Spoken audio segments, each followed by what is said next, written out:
Hey, good morning, everybody. This is Travis Bull Johnson, your candidate for Minnesota's 7th Congressional District. Here this morning to talk to you about a few things. We've had some changes in the race over the last few weeks that's resulted in some missed opportunities. About 2 weeks ago, I got a phone call from Mark Lindquist. Mark was originally the DFL candidate.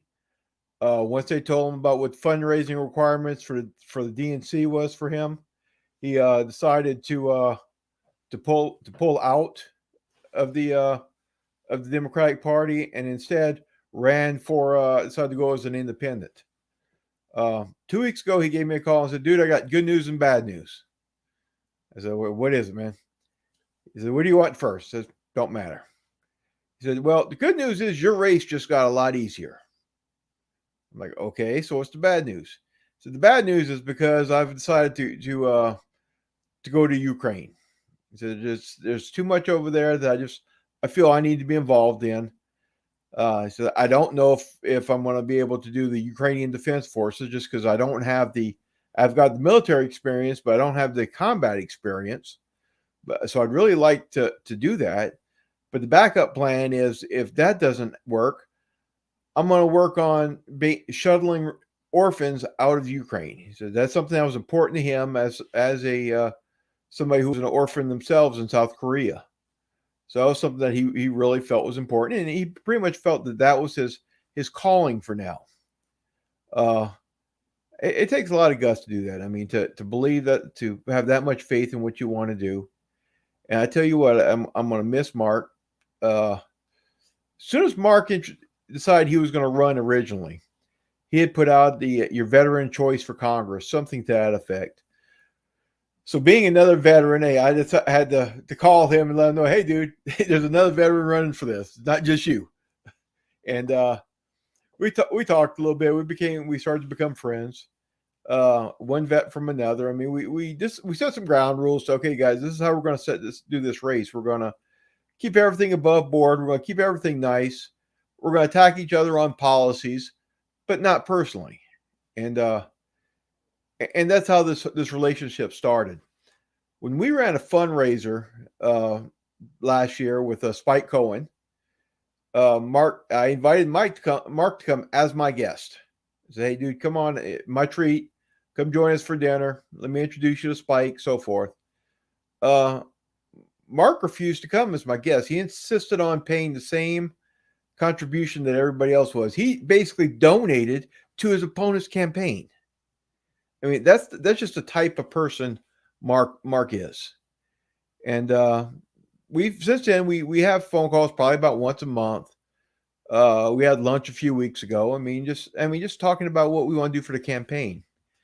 Which brings me to my next point. I mean, well, first of all, with him leaving, that leaves us a two-person race. We still don't have a candidate from the DFL. It's me and Michelle Fischbach. You couldn't ask for more than that. We couldn't ask for better from that. The fact that redistricting was now 6 weeks away and we still don't have a Democrat running kind of shows you the emphasis or the lack of emphasis that the Democrat DFL plans on putting in this race. They're not interested in it. They may still have a candidate. I'm sure they will. But again, they're not going to throw any money behind it or put any effort behind it, which is ideal for us. But what I want to talk about now is the missed opportunities.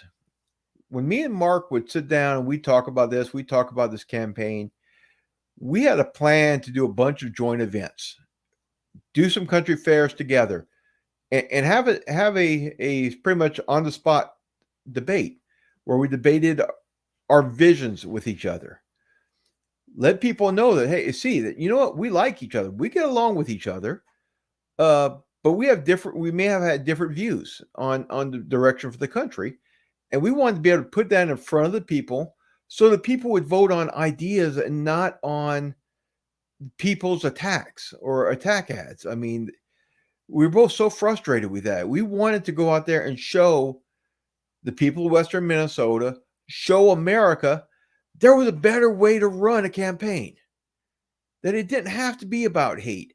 It didn't have to be about attacks. And that's something me and Mark wanted to do. We even talked to each other. We were going to ensure that we were going to work on each other's signature drives. Because again, with both of us going as an independent, we both needed to hit 1,000 signatures to get on the ballot, and it was important to both of us that we both made it. So it was something where we wanted to work together. And again, that was going to be our way of showing the country of how politics should be. That it should be about a difference in ideas, but also show there was a lot of things that we did agree on. That to show that what, I'm on one side of the central line, he's on the other side, but there was still a lot of stuff that we can agree on. Probably more stuff that we agreed on than disagreed on. And that was kind of the whole point of Mark's campaign. He actually came out with a book a couple years ago. You can look it up on Amazon, talking about what his plans were for America and for basing what his campaign was on. And most of that is talking about the things we do agree with. And I really think we missed that opportunity. I mean, I really think that there was an opportunity we had there to show America this is how politics could be. And with Mark leaving, we lose that opportunity. I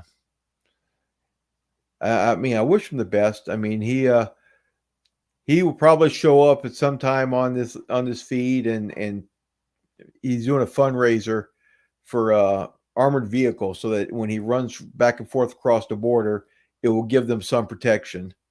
And from estimates right now, is there about $100,000 that he's trying to raise to get that armored vehicle? Otherwise, he's just going to end up going with a Swift van to try to ferry these orphans. And with the amount of death and destruction going on in Ukraine, unfortunately, there's a need for what he's looking at doing if he doesn't get the opportunity to join the Ukrainian Defense Forces. So I would encourage y'all to support that effort. I do think at one point or the other he's going to post it in the comments. I texted him, talked to him a little bit this morning, and let him know I was going to do this. But as typical for me, I didn't give him very much lead time, unfortunately. Up until a couple hours ago, my vision for this morning's podcast was to talk about the drug war and the prison industrial complex. But with all this that's been going on, this took a higher priority because I wanted to talk a little bit about this. I wanted people to understand the type of people or person that Mark is, and type of person that we both are, that we're willing to make this commitment, that we're willing to work with each other, even though we're competing. By contrast, any phone calls I've made to Michelle Fishbach's office trying to set something up with her have completely gone without answer. I mean, and we expected it. That's one of the other reasons why me and Mark wanted to do all these debates, is because we know chances were Michelle Fishbach wouldn't want to debate us. That's not her strong suit. So our only chance to get our message out to the people was going to be to debate and work with each other. So I'm very sorry to see that Mark has dropped out on that. I mean, on one hand, it makes my job easier, but on the other hand, I mean, there's so much value that he added, that both of us being in the race added. Now, I mean, at the end, it could have cost us because we split that same independent middle vote. But at the same time, I mean, it was sending the right message. And on that note, what I've offered to Mark is, and again, Mark is more left of center, where I'm more right of center. And I have offered him, if we win this election, a spot at on staff in our congressional office in DC. Simply because I don't want to live in an echo chamber. I need different ideas to be brought to me. I need somebody who I can bounce ideas off of and bring up the things that I hadn't thought of. And Mark would be an excellent person at doing that. Because like me, he believes in supporting the people. I mean, we may have a different vision on where we're going, but we have the same goal, which I guess is probably one of the reasons why we get along so well. I mean, we both felt that we had to do this. because there was a calling for us to do this because the direction the country is going in. So I would like to wish my friend Mark the best of luck on his trip to Ukraine. He's supposed to leave, I believe, next week. Wish him safe travels, and I look forward to him coming back. But so that's kind of the bulk of our message for today. I would like y'all to also consider donating to our campaign. I mean, these things take money. I hate to say it, and you know what? More people probably don't get into, more good people don't get into politics because they don't want to have to do the fundraising. They don't want to have to come out here and beg for money, and I understand. I mean, I hate doing it as well. That's probably why the big parties take the shortcuts that they do, and lack the ethics that they do, and take all this corporate money. Because if they don't, it means you have to come out here and actually ask the grassroots, support me, and you have to give them a reason to.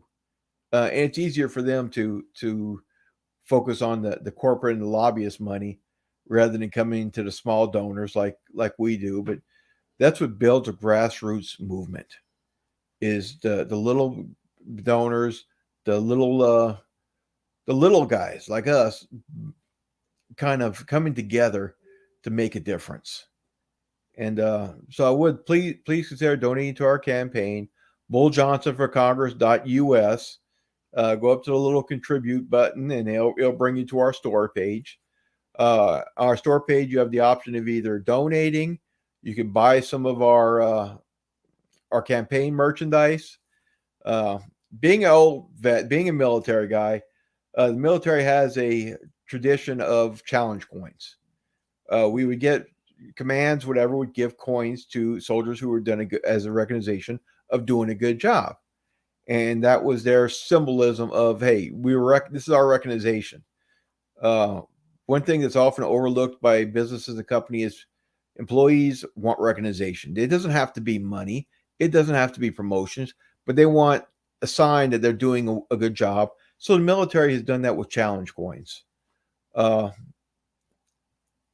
So one of the things we've done is we minted 100 challenge coins for our campaign.